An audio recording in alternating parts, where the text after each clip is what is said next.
Hello കൂട്ടുകാരെ, മഴ തോരും മുമ്പേ നിന്ന് പുതിയ സീരിയലിൻ്റെ പുതിയ വിശേഷങ്ങളിലേക്ക് എല്ലാവർക്കും സ്വാഗതം. ഇന്നത്തെ എപ്പിസോഡ് അവസാനിക്കുമ്പോൾ ചിന്നുമോളെ വേറൊരു അനാഥാലയത്തിലേക്ക് മാറ്റിയതിൻ്റെ വിഷമത്തിലാണ് നമ്മുടെ രേവതിയും അലീനയും. രേവതിയെ ആശ്വസിപ്പിച്ച് അലീന പറയുന്നുണ്ട്, നീ ഇവിടെ നിന്ന് കരയണ്ട, ഇതൊരു പബ്ലിക് പ്ലേസ് ആണ്, ഇവിടെ നിന്ന് കരഞ്ഞാൽ എല്ലാവരും കാണും, അതുകൊണ്ട് നീ കരയണ്ട, വിഷമിക്കേണ്ട, വായോ നമുക്ക് പോവാം എന്ന് പറഞ്ഞിട്ട് അലീന രേവതിയെ കൂട്ടിക്കൊണ്ട് പോകുന്നുണ്ട്. പിന്നെ കാണിക്കുന്നത് മുത്തശ്ശനെയും മനുവിനെയാണ്. മുത്തശ്ശൻ മനുവിനെ ആശ്വസിപ്പിക്കേണ്ടത്, നീ വിഷമിക്കേണ്ട, എനിക്കൊന്നും പറ്റിയിട്ടില്ല, നമ്മൾ കാണേണ്ടോടത്തേക്ക് തന്നെ കാണേണ്ടവർ തന്നെ കാണാൻ പോയത്, നീ അത് വിചാരിച്ചിട്ട് ഒരു വിഷമിക്കേണ്ട, എന്നെ ആരും ഒരിക്കലും ഒരു കുറ്റപ്പെടുത്തില്ല എന്നൊക്കെ പറഞ്ഞ് മുത്തശ്ശൻ മനുവിനെ ആശ്വസിപ്പിക്കുന്നുണ്ട്. പിന്നെ കാണിക്കുന്നത് വേറൊരാൾ അവളെ ഞാൻ ദത്തെടുക്കാമെന്നൊക്കെ പറയുന്നുണ്ട്. അതായത് രേവതിയെ ദത്തെടുക്കാമെന്നാണ് അയാൾ ഉദ്ദേശിക്കുന്നത്. രേവതിയെ അയാൾ ദത്തെടുക്കാമെന്നൊക്കെ പറയുന്നുണ്ട്.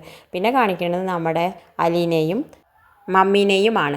മമ്മി പറയുന്നുണ്ട് അലീനോട്, ഞാൻ ഇനി എത്ര ദിവസം ജീവിച്ചിരിക്കുമെന്ന് എനിക്കറിയില്ല, നിങ്ങളെല്ലാവരും ഒരാളെ സുരക്ഷിതമായി ഏൽപ്പിക്കണമെന്ന് മാത്രമേ ഉള്ളൂ എന്നൊക്കെ അലീനോട് വിഷമം പറയുന്നത്. അത് കേട്ടിട്ട് അലീനയ്ക്ക് ഭയങ്കര വിഷമം തോന്നിയിട്ട് മമ്മിയോട് പറയുന്നുണ്ട്, മമ്മി ഒന്ന് നിർത്തുന്നുണ്ടോ, ഇനിയൊന്നും മമ്മി കൂടുതൽ പറയണ്ട എന്നൊക്കെ പറയുന്നുണ്ട്. ഇത് കാണിച്ചുകൊണ്ടാണ് ഇന്നത്തെ പ്രൊമോ അവസാനിക്കുന്നത്.